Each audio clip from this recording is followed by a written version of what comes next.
Russia যেন হঠাৎ করে গোটা বিশ্বের চোখ এড়িয়ে বিশাল কিছু একটা করতে যাচ্ছে এমনটাই মনে করছে আন্তর্জাতিক নিরাপত্তা বিশ্লেষকরা। সাম্প্রতিক গোয়েন্দা রিপোর্টে উঠে এসেছে দক্ষিণ রাশিয়ার এক সামরিক পোর্টে নীরবে পরীক্ষা চালানো হচ্ছিল একটি সুপার এয়ারক্রাফট ক্যারিয়ার টাইপ যান, যার নাম অ্যাক্রানোপ্ল্যান। রিপোর্ট বলছে খবরটি প্রকাশ্যে আসার পর শুধু মধ্যপ্রাচ্যেই নয়, ন্যাটোভুক্ত দেশগুলো জরুরি বৈঠকে বসেছে, কারণ এটা কোনো সাধারণ যুদ্ধ বিমানও নয়, আবার জাহাজও নয়। দুটোর মাঝামাঝি এমন এক এয়ারক্রাফট যা যুদ্ধের হিসেবই বদলে দিতে পারে।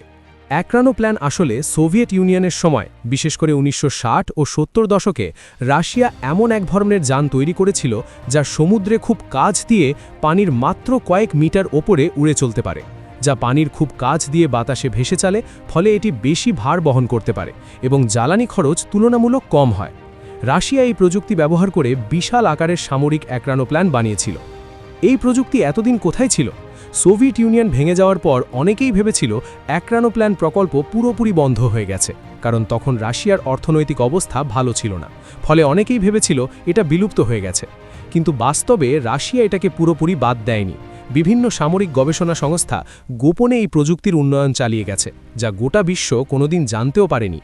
গোয়েন্দারা এখন যে অ্যাক্রানোপ্ল্যানের কথা বলছে সেটি আগের মডেলগুলোর মতো শুধু পরিবহন বা টহলের জন্য নয়, এটি একটি চলমান এয়ারক্রাফট ক্যারিয়ার প্ল্যাটফর্মের মতো কাজ করতে পারে। অর্থাৎ এটি নিজেদের সঙ্গে ড্রোন, যুদ্ধবিমান, নজরদারি যন্ত্র এবং ভারী অস্ত্র বহন করতে সক্ষম। এর গতি প্রতি ঘন্টায় প্রায় 600 কিলোমিটার বেগে উঠতে পারে। প্রথমত, এটি প্রচলিত জাহাজ টাইপ এয়ারক্রাফট ক্যারিয়ারের তুলনায় অনেক দ্রুত। একটি বড় নৌবহরকে এক জায়গা থেকে আরেক জায়গায় যেতে যেখানে কয়েক দিন লেগে যায়, সেখানে অ্যাক্রানোপ্ল্যান কয়েক ঘন্টার মধ্যেই বিশাল দূরত্ব পাড়ি দিতে পারে। দ্বিতীয়ত, এটি তুলনামূলক কম খরচে পরিচালনা করা সম্ভব, মাত্র কয়েক ঘন্টার মধ্যেই শত্রুর উপকূলে ঢুকে যেতে পারে। তৃতীয়ত, যুদ্ধের সময় এটি কোনো রকম প্রস্তুতি ছাড়াই আচমকা উপস্থিত হতে পারে। বিশেষজ্ঞরা বলছেন অ্যাক্রানোপ্ল্যান ব্যবহার করে দ্রুত সেনা নামানো, ড্রোন ও ফাইটার জেট মোতায়েন করতে পারে। জানলে অবাক হবেন, এটা শুধু সমুদ্রে না, এটা ছোট নদীতেও চলতে পারে। এই কারণেই বিশ্বের বাঘা বাঘা দেশগুলো এটা নিয়ে চিন্তিত। তার থেকেও বড় বিষয় হলো, সাধারণ রাডার দিয়ে এটাকে ধরা কঠিন, কারণ এটি খুব নিচু দিয়ে চলে, সমুদ্রের ঢেউয়ের সঙ্গে প্রায় মিশে থাকে। জাহাজের জন্য ব্যবহৃত রাডার পানির ওপরে চলা ধীরগতির জাহাজ বা স্পিড বোটের জন্য ডিজাইন করা, আর আকাশে থাকা রাডার এত নিচুতে ওড়া বস্তু ট্র্যাক করতে পারে না। অ্যাক্রানোপ্ল্যান এই দুই ব্যবস্থার মাঝখানে থেকে চলে, ফলে অনেক উন্নত মানের রাডারও এটাকে ধরতে পারে না। এই কারণে আমেরিকা বা মধ্যপ্রাচ্যের দেশগুলো প্রথমে তেমন কিছু টের পায়নি বলে ধারণা করা হচ্ছে। কিন্তু যখন গোয়েন্দা রিপোর্টে স্পষ্টভাবে উঠে আসে যে এটি একটি উন্নত সামরিক অ্যাক্রানোপ্ল্যান, তখন পরিস্থিতি বদলে যায়। ন্যাটোর দেশগুলো বুঝতে পারে এটি শুধু আঞ্চলিক কোনো অস্ত্র নয়, বরং বৈশ্বিক নিরাপত্তার জন্য নতুন ধরনের চ্যালেঞ্জ।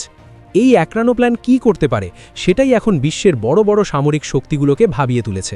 অনেক বিশ্লেষকদের ধারণা চীন এই বিষয়ে অনেক কিছুই জানে, কিন্তু রাশিয়া কেন এখন এটাকে সামনে আনছে? অনেকেই মনে করছেন বর্তমান বিশ্বের রাজনৈতিক পরিস্থিতি এর উত্তর। ন্যাটো ও পশ্চিমা দেশগুলোর সঙ্গে উত্তেজনা, নিষেধাজ্ঞা সবকিছু মিলিয়ে রাশিয়া এমন কিছু দেখাতে চাইছে যা পুরো বিশ্বের সামরিক হিসাব পাল্টে দেয়। আগের মডেলের সঙ্গে নতুন অ্যাক্রানোপ্ল্যানের পার্থক্য চোখে পড়ার মতো। পুরনো সোভিয়েত অ্যাক্রানোপ্ল্যান ছিল বিশাল, ভারী ও প্রযুক্তিগতভাবে কম উন্নত, কিন্তু গোয়েন্দারা বলছে বর্তমানের এই অ্যাক্রানোপ্ল্যান সরাসরি যুদ্ধ মিশনের জন্য প্রস্তুত রাখা হয়েছে। গোটা বিশ্ব এটা মানতে পারছে না বা সহজে বিশ্বাস করতে চাইছে না, কারণ অ্যাক্রানোপ্ল্যানের ব্যবহার গোটা বিশ্ব এর আগে কখনো দেখেনি। তাই অনেকেই বুঝতে পারছে না যে এটা ঠিক কতটা শক্তিশালী। এখন সময়ই বলে দেবে রাশিয়া এটা ঠিক কী কারণে বের করেছে এবং এটাকে কী কাজে ব্যবহার করা হবে।